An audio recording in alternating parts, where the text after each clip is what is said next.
Alright, so it's Martin from Grow Your Cleaning Business, and I want to go over a few reasons why starting a cleaning business is very beginner friendly and why it's honestly very suitable for most people. For most people, they look at starting a business and they look at things like starting a drop shipping business or a marketing agency.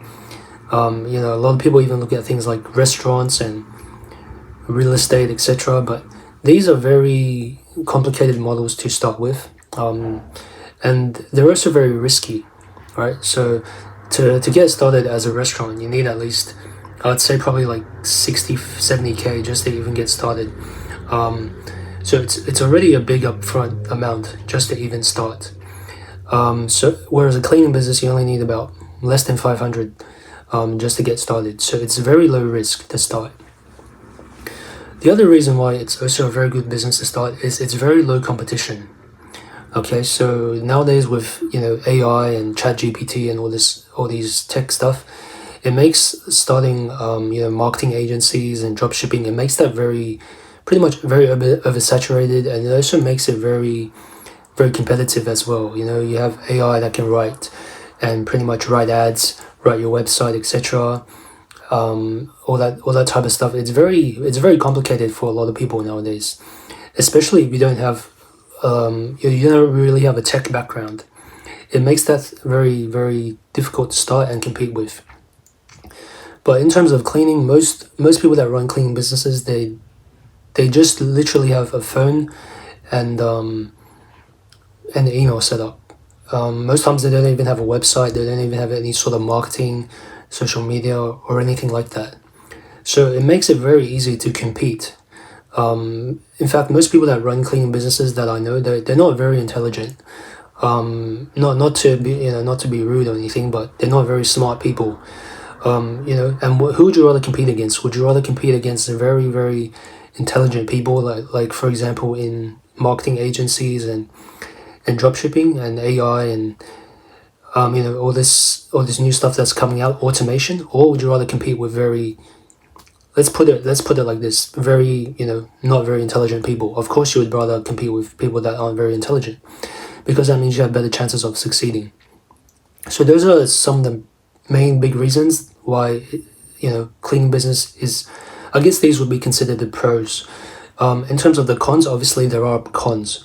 The cons of starting a cleaning business and running cleaning business is you have to have a high amount of stress tolerance, because there's going to be a lot of cases where people in general, whether it's staff or whether it's clients, they'll really challenge you. So for example, clients may mention things that they didn't previously mention before booking the clean, and this would be a big headache. You have to give some clients, that might even demand refunds. And with staff can be very fickle. Someone can promise you that they'll work and do a great job in their role, and then they might do a terrible job, or they might quit maybe like a few days later. I've had instances where staff have pretty much told me that they were quitting the day before they had a job booked. So we had to cancel the job for the client, as well as deal with the staff that left. So that's a big con, I think, is you have to deal with you have to know how to manage people. That's definitely a con. Another con is it's very low margin. So roughly, like for a house clean, you would be charging usually about 150, roughly 150, and then you would have to be paying the cleaner as well. Usually the cleaner gets paid about 100. So you only get a small margin, and on top of that, there's things like travel time, travel allowance, taxes, etc., insurance. So that really reduces the margin a lot. So that's another big con of running a cleaning business, is that it's very low margin. The only way you can actually have a decent amount of, I guess, profit and income is if you have multiple cleaners and you have multiple locations. If you have a lot of people, then it makes up for it. But if you only have a few people, then you're not going to be very profitable, and it's not going to be worth doing. So that's a big con. And finally, the last thing is you have to know how to you have to kind of know how to use software. You don't have to be extremely tech savvy, but you do have to be willing to like learn new things very quickly. For example, right, recently I hired a virtual assistant, and I've never hired a virtual assistant before. So you have to you have to do a lot of trial and error. You know, you have to go through a lot of, for example, right, there's a software called ClickSend. I've never used ClickSend before, but it's a software that lets you send SMS. So basically, the virtual assistant can log in from the Philippines, and they can send SMS in Australia using ClickSend, the software. And I've never used ClickSend before, so you have to always, you know, try out new things, and sometimes you have to like waste some money just to try something out, like, you know, try out new software, try out new virtual assistant.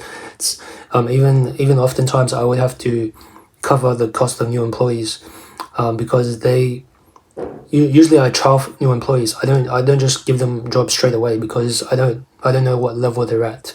They might not be, you know, particularly great cleaners. So I usually have to, sometimes I have to give refunds. So basically, if the client's not happy with the cleaner, then I have to refund the client, and then I still have to cover the cleaners' wages, even though they didn't do a great job. But that's just part of running it. You know, that's part of the business. And it's a similar case with software. It's a similar case with virtual assistants. So the first virtual assistant that I hired, they didn't do a particularly great job. And yeah, you have to be very discerning, and you have to kind of understand these things that, you know, and you have to have good judgment, basically. So I guess those would be the pros and cons. Pros is that it's easy to start, it's low risk, and there's very low competition. But in terms of the cons, it can be very low margin. You have to be very good at managing people, and you have to have good. You have to be willing, like you have to be quick to learn new things. So those are the pros and cons of having a cleaning business. And yeah, if you have any questions, let me know.